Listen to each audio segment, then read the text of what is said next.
There we go.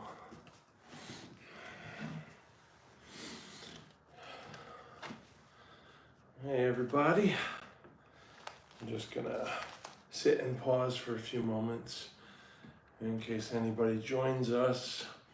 I don't know that I'll be able to see your comments, however. So maybe I'll take a moment if they pop up to walk over to the screen and read them and respond. Be nice to have a little bit of dialogue with this, but I'll aim to post this afterwards. Patreon.com/somedayfarm. You can find all my links on somedayfarm.org if you like.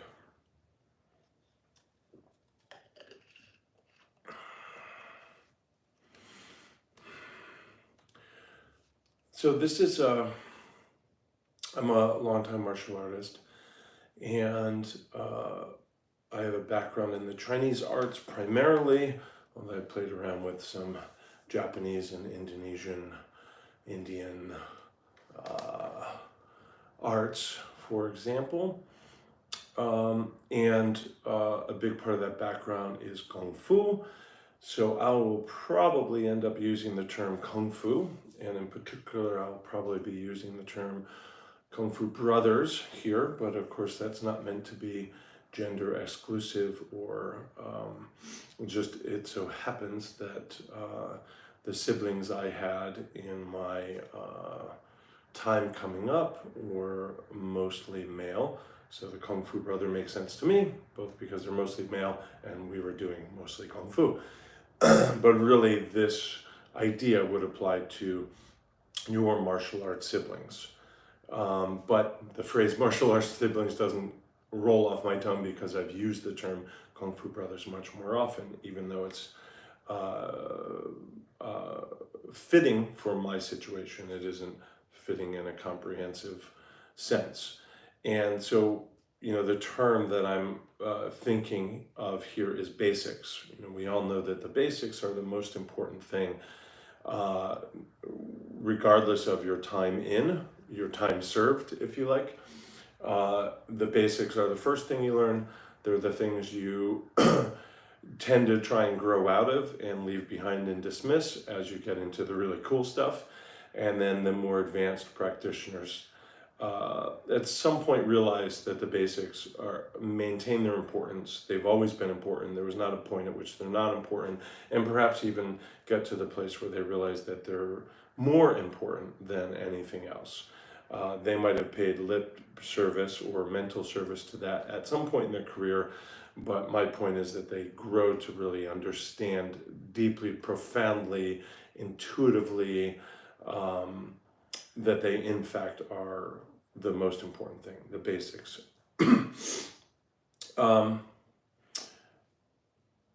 So the basics, for you might be, a stance or a jab or a simple block or a front kick or something like that. A simple outside reap or the guard position in a wrestling situation or the grip of the sword. The basics. But what I'm proposing here is that the basics stands for brothers and sisters in collaboration, cooperation, competition. Brothers and sisters in collaboration. Brothers and sisters in cooperation. Brothers and sisters in competition.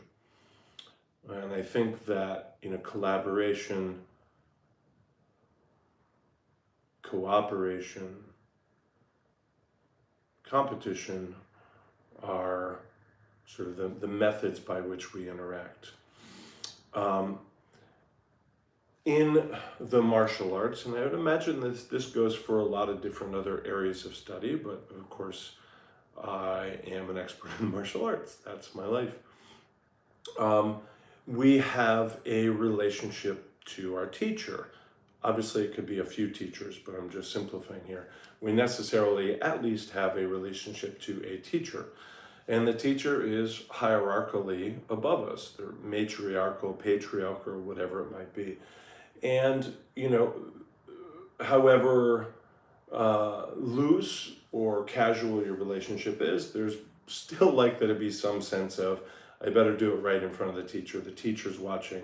I better not make light of that in front of the teacher. I better be working, not be distracted when the teacher's around, this sort of thing, which is perfectly sensible and reasonable. There's a degree of respect that's there. And when we are the teacher, perhaps that's assistant teaching, perhaps that's part-time teaching, perhaps that's a career as a teacher, but when we are the teacher, as may happen as we extend our career in the martial arts, we may have the same thoughts about the teacher and the student relationship. We're just on the other side of it. And those thoughts might have been developed when I was only on one side of it. I was only the student, but I was considering the teacher. And that is some sense of decorum, respect, ritual,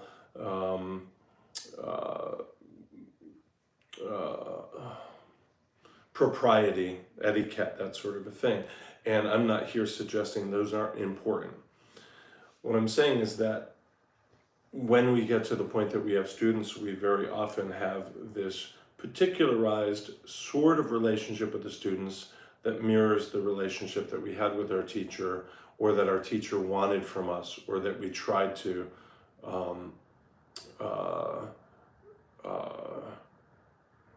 comport ourselves to in our own studies. Some of us are in the position where we currently have a teacher and currently have students.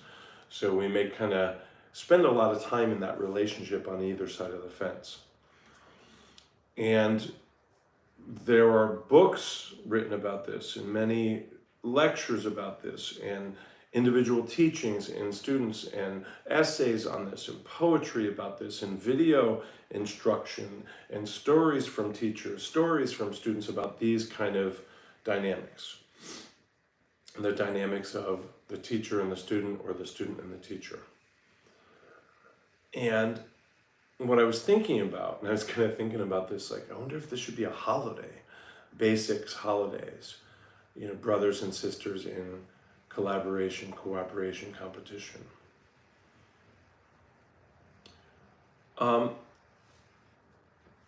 I think that most people that come up in the arts, perhaps not all, I guess almost certainly not all, but many, many people come up in the arts with this peer relationship that is free from any teacher student hierarchy consideration. And this peer relationship, picture with some of my Kung Fu peers, some pictures here. This is actually my teachers rather than peers up at the top. But this peer relationship is a very, very special thing. And I think that when we do get to talking about it, particularly with one of our Kung Fu brothers, our martial siblings, our basics, we recognize how profound and fruitful and important and meaningful it is to have had. And we look back and say, oh, it's so great. I remember it's so great that you came up with me, and you'd get me to class when I was a little bit sick. I'd help you through the difficult kick sequences that were always a nightmare for you, and we tested together and paced each other and drove each other to ever greater heights, all that kind of stuff. And I think when we start to think about it, we have an unmatched appreciation for that relationship. But I don't think that people tend to think of it in the development of the skills earlier. We don't think of it in the windshield. We think of it in the rear view. So when we get to thinking about it in the past, I have such great stories with him, and such great stories with her, and such great stories with her, and I couldn't have done it without them, and so forth. But I don't think that we think about that moving forward, and we might not be able to predict who with it will be when we look forward. And I think in the moment we don't necessarily recognize the value, which I guess is fine. But I think that there is this peer relationship that develops among many of us that provides something that is not provided for in the relationship, the hierarchical relationship of teacher to student or student to teacher. Right? For example, I think that a Kung Fu sibling, a martial sibling, a basics, brothers and sisters in cooperation, collaboration, competition, is helpful in this full duplex way, meaning the help is moving in both directions. A helps B, B helps A. We might see that a teacher-student relationship, the teacher helps the student, not the other way around, although we could talk about that too. And when I'm in that hierarchical relationship, it may be that the help is only one direction or largely in one direction, right? But with a martial sibling, I think that we have this full duplex. You help me more or less in equal measure to how I help you. And so, for example, a Kung Fu brother, that's kind of how I say it, of course, allows you to play in the arts. Right? Very rarely are we invited to play with the teacher, right? Because a bit too much play spoils the relationship, or there is a fear that too much play will spoil the relationship, just like too much salt in the stew. And so quite often not enough play goes into it, for fear of spoiling the stew. Again, a lot of words to be said about that. My job here, I don't think, is to talk about the hierarchical relationships. But the play that you can have with a peer is different than you can have in a hierarchical relationship. And when I think back on the times of play in my martial career, I think about my Kung Fu brothers. I don't think about playing with my students. I don't think about playing with my teachers. There was some play with my students. There was some play with my teachers. But most of the play happened with my Kung Fu peers. Another thing in terms of that sort of full duplex, non-hierarchical basics, martial siblings, Kung Fu brothers, is remembering. Right? There are so many things to learn and to remember in your study, whether that's like which way the palm is in that move, or what's the name of the thing, or which order do we do this, this drill, or which direction are we facing in that form, or whatever. You can look these things up, perhaps. You could check your notes, you can ask your teacher, but quite often we don't want to ask our teacher as often as the questions come up. And quite often we don't want to ask the student, right? Because we're supposed to be the one who knows. But asking a peer is without stress, awkwardness, strain, embarrassment. Like, hey, did we face left here? Oh no, it's 3 punches and then the kick. Oh, right. No, thanks, dude. Right. Again, as with all of these benefits, values can exist in a hierarchical relationship, but they exist less often. They're more rare, and they are going to be, where they exist, they're more likely to be attended to with embarrassment, awkwardness, frustration, or a feared or actual despoilment of the hierarchical relationship, an erosion. So also, practice, right? So play, remembering, practice. So practice. I think that very few people will practice in a hierarchical relationship because one of the two knows or is supposed to know more and better than the other. And so it's very hard to practice in a co-equal peer kind of way, because one of you is supposed to be leading it or have the answers or be offering corrections or advice. So it's not really practice, it's going through while we wait for the one who knows or is meant to know to offer the advice and the corrections and the show you the next part or whatever. Whereas when you're peers, you could just practice, right? Including practicing giving advice, right? And practicing giving tips and teaching. So exploration, right? Exploration in a peer environment is going to be possible and different and more frequent with a peer. What does exploration mean? All kinds of different things, right? Similar to exploration, but not the same, is experimentation, right? So let's explore what else this sword does, even though we've only learned these 4 things to do with it in the form. Let's explore some other things, right? Let's explore is different than experiment, right? Let's take this empty hand form and experiment with it with a 2-handed weapon. Maybe there's something there. Maybe it's just play. But experimenting, let's try this on the ground. Let's try this against 2 people. Let's try this with our eyes closed. Let's explore how far we can go with this. Let's explore what else it can do, right? And these are things that, we are not likely to do in a hierarchical situation.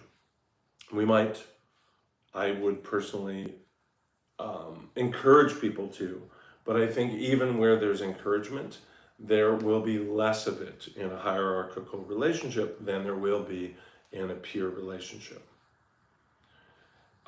Trusted resistance. Right?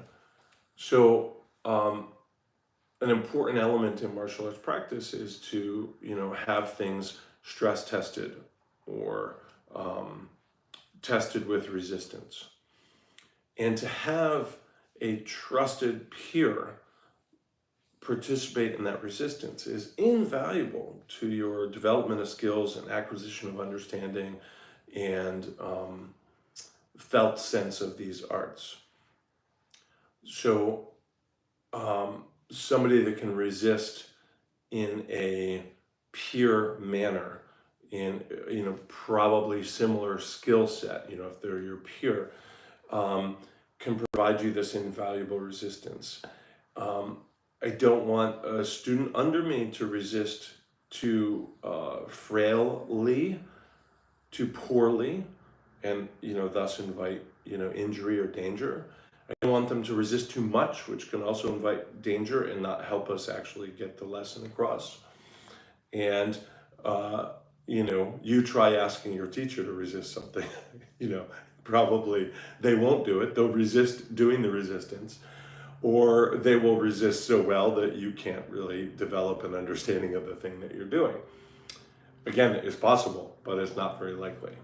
And also your teacher might be kind of, feeling like they've graduated beyond that kind of resistance phase. They're into the teaching it, not, working on it and getting that kind of sweat. That might be possible too. One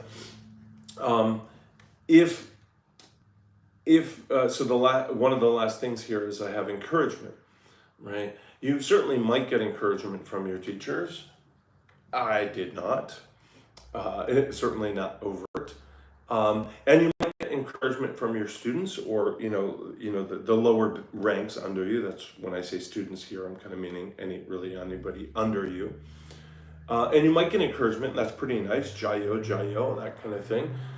But it's not the same getting encouragement from a higher up, an elder, and it's not the same as getting an encouragement from somebody that hasn't walked quite the same path as you or as far on the path as you. It's not quite the same as getting encouragement from somebody that's a peer. Somebody really closely or nearly identically has a near identical experience as you, or perspective as you, or point of view as you, or position from which to see the challenge that you're in. encouragement from a peer is just different than encouragement from a superior or an elder. And it's just different than getting encouragement, right? At work, you might get some encouragement from your boss, and you might get some encouragement from, the new hire, right? But getting encouragement from your coworker who's sort of been there for the same number of years as you and works in the same department, that's just different. It's like a different type of encouragement. Well, it's not necessarily better, but boy, when it's missing, it's a missing thing. So again, in this full duplex way, right?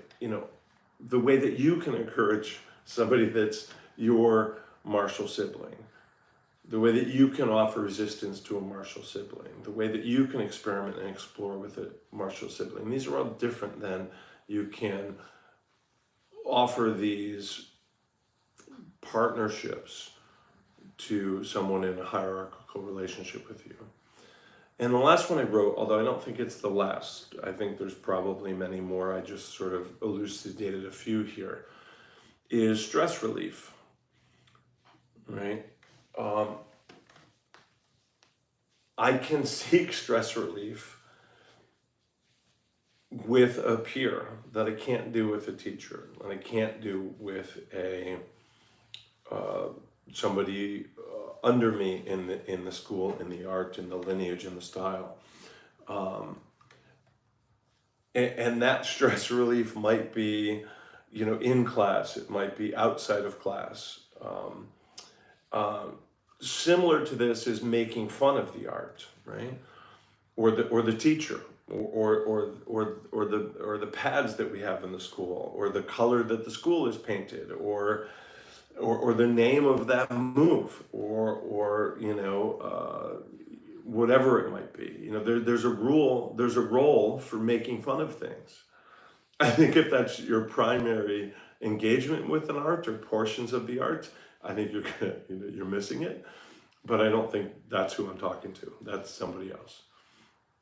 But there is a stress relief to making fun. I think there's an important lubrication of friction in making fun. If all we're doing is making fun and we're missing the serious work and the serious play, I think that's not going to be a healthy combination. Again, too much salt in the stew. But just enough, where and when appropriate, within bounds, is good. I'm not talking about making fun of the teacher's looks or the student's speech, but making fun of the art, making fun of how many weapons you guys seem to need for this art that's supposed to be good for self-defense. There's a place for that. And then just fun. I talked about play at the start of this, but I think of play as a very serious thing as a Taoist. But just fun. Again, in class, outside of class, before class, you can have a little bit of fun. I wouldn't encourage so much that you risk health and injury and safety, that sort of thing. But just having fun with it. Why are you hitting the bag? I'm just having fun. You're not working on anything? No, just having fun. You're doing that for stress relief? No. Is that a warm-up? No. Are you trying to fix your jab? No. What are you doing? Just having fun. I don't think most of us can get away with giving that answer to a teacher, and most of us wouldn't want to give it to somebody newer to the art than us, right? Because, oh boy, now I'm setting up the wrong view of things, right? I'm losing the etiquette and the culture and the ritual and the discipline and all that kind of stuff I would like to pass on. But there's a place for that. What are you doing? I'm doing this silly thing, right? This morning I was working on a couple hours Jenga, right? But I was just doing it for fun. I wasn't working on it. I was just having fun. I was like, it'd be fun. Nobody asked me. I was here by myself, but thought it'd be fun to do that. I had some music going, see what I could do. So anyway, should this be a holiday? Yeah, I guess so. I don't know much about holidays, but I feel like celebrating this would be good. I'm here next to some photos with myself and Boyer, Jim, Ramsey, Mike, who's really who I consider my nearest, dearest DJ too, but he's not in the photo here. Mike and DJ were for me those Kung Fu brothers coming up. And there's Jim and Ramsey down here, and Rob, who is a bit of a Kung Fu brother and a Tai Chi elder. So kind of an interesting kind of role there. So that's all I have to say. I'm going to look and see if there's comments, but I don't really know how to work on this. I don't even know if anybody's watching. So I'd really like to hear your thoughts, especially in terms of other benefits that a Kung Fu sibling has. I'll aim to archive this and put my notes in it in the description. Love and thank you to my basics. Thank you to my martial siblings. Thank you to my Kung Fu brothers. And thank you all. I'm Stephen Watson here at Someday Farm, and I'm going to press some buttons and hope we log out.